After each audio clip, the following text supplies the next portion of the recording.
उन्हाचा चटका चांगलाच वाढलेला आहे। अकोला येथे राज्यातील उच्चांकी 45 अंश सेल्सिअस तापमानाची नोंद झाली।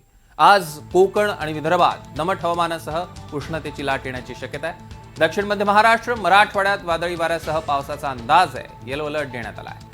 अमरावती, वर्धा, यवतमाळ, चंद्रपूर, गडचिरोली येथे 44 अंश आणि त्यापेक्षा अधिक तापमानाची नोंद झाली। जळगाव, ब्रह्मपुरी, गोंदिया, नागपूर येथे 43 अंशांपेक्षा अधिक तापमान नोंदवलं गेलं आहे। कुठे किती तापमान आहे एकदा ग्राफिक्सच्या माध्यमातून आपण बघूया।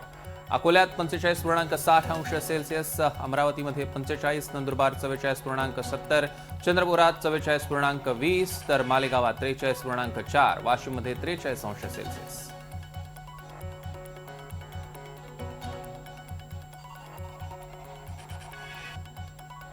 राज्यामध्ये वाढत्या उष्म्यामुळे नागरिकांच्या अंगाची लाहीलाही होते।